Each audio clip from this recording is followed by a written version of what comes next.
Mais d'abord sur Europe 1, l'édito international comme chaque jour. Bonjour Vincent Hervouette. Bonjour Dimitri, bonjour à tous. Vincent, vous revenez ce matin sur la noyade d'une 60aine de migrants. Leur bateau s'est brisé sur les rochers près de la côte italienne ce week-end. Oui, la Méditerranée est un cimetière de migrants depuis 15 ans et chaque rafio qui chavire est une tragédie qui déclenche un concours de tartufferie. Ursula von der Leyen a versé hier une larme de pleureuse et réclamé la signature du pacte sur les migrations et le droit d'asile. C'est quoi ? Eh bien, c'est l'accord introuvable entre les pays membres sur la répartition des demandeurs d'asile. Autrement dit, face aux noyés, la Commission ne dénonce pas les passeurs qui entassent 200 passagers sur un bateau de 20 mètres.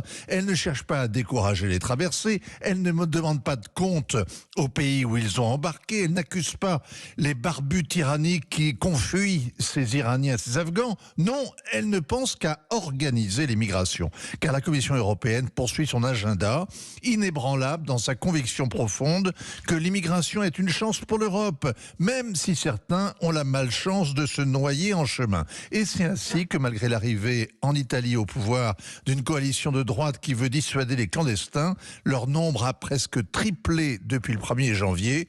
Giorgia Meloni peut bien faire des moulinets, elle n'a qu'un sabre de bois. Alors l'Italie, Vincent, est hostile aux migrants qui débarquent et la Tunisie, où beaucoup embarquent pour l'Europe, l'est également.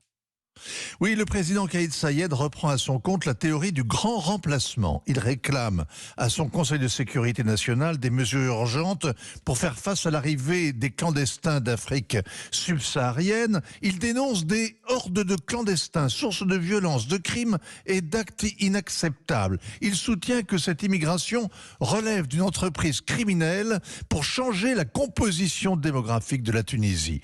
Alors évidemment, des ONG s'indignent, des manifestants ont défilé samedi à Tunis contre le racisme et contre le fascisme. Ils visaient le président, pas les marchands d'esclaves que sont les réseaux de passeurs. Alors l'Union africaine a violemment réagi à ces déclarations du président Kais Saied. Elle est choquée, très choquée, mais elle veut aider les dirigeants tunisiens à rendre la migration sûre, digne, régulière.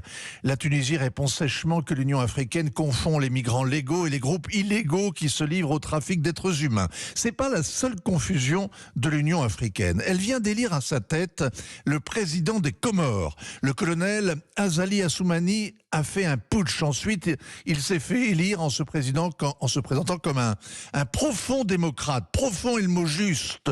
Il a suspendu la Constitution, dissous la Cour suprême pour se représenter, pillé le trésor public et jeté ses opposants aux oubliettes. La France a soutenu sa candidature. Et pourtant, le colonel est imbattable sur la question des migrants. Pour deux raisons. Par dizaines de milliers, ses électeurs fuient son incurie et sa corruption. Il submerge Mayotte, à 40 km de là. Ils y vont en barcasse. Or, le président devenu milliardaire est le propriétaire de l'un des chantiers qui fabrique ces kwassa-kwassa. Entre 7 000 et 12 000 Comoriens se seraient noyés au cours de la traversée. Alors, on connaissait l'hôpital qui se fiche de la charité à la tête de l'Union africaine. Il y a maintenant un naufrageur qui se moque des noyés. Signature Europe 1, Vincent Hervouette. Merci beaucoup Vincent.